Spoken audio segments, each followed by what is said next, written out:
Hey guys, just wanted to make you aware there is a new way that we now handle calendars in Resort Pro and where they can be edited and updated. Okay, the easy way to get to it, you either go to configuration or to settings down here. They're the same thing.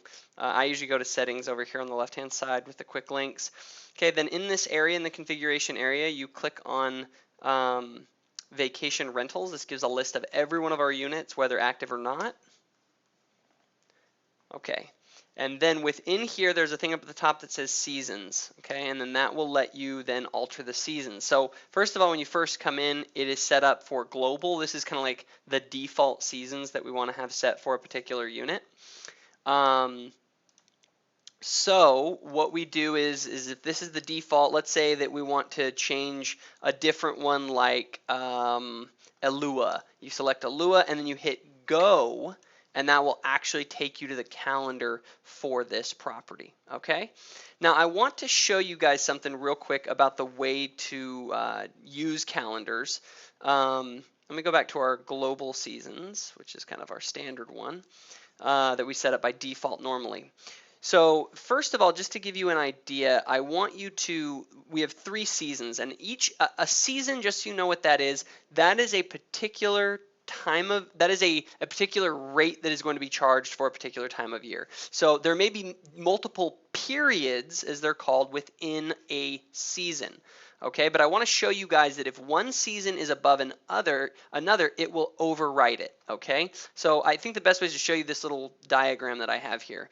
So regular season is $100 a night, okay? High season is $200 a night, and peak season is $300 a night.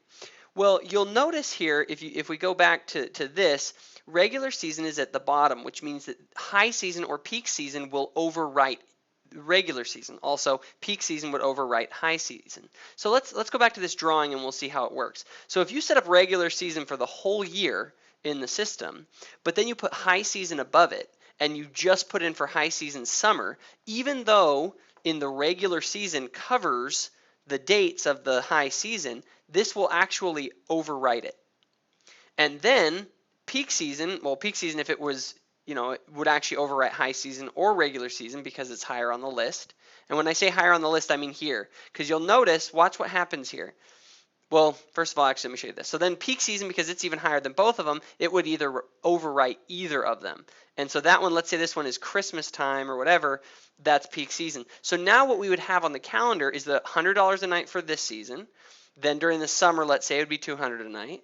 And then during this season, it would fall back to the $100 a night because that's the gray area. That's regular season. And then peak season would then be in that thing. It actually overwrites it. And I'll show you how that works.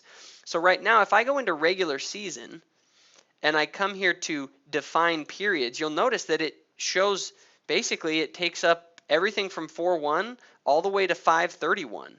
But there's all these other little seasons in here. Well, the reason those are in there is because they're all high season or peak season, and they overwrite the regular season. But watch what happens to this if I move regular season up the list to the top. It will then override all of the other seasons that aren't defined. Do you see how that did that? It is now, basically what it did is it said, no, the one that gets priority is regular season. So this one's actually going to be on top of these ones. So then these ones won't even show up because technically their high season and peak season are being overwritten by the regular season because it's higher on this little list right here. But obviously if I move this down, then it will put things back the way it was, because what it did is I first put down the regular season, and then I put in the high season, all the different periods that are considered high season that'll be charged that higher rate. See, I entered them all in here, and then all of those, because it's higher on the list, overwrote the regular season. And then peak season is another rate, which is even higher, and I had that one overwrite all of these ones. You generally have your lowest rate season at the bottom, and then your higher rate ones up above. Okay, so that I just wanted you guys to be aware of how that logic works and what happens if you change the order of these within the system.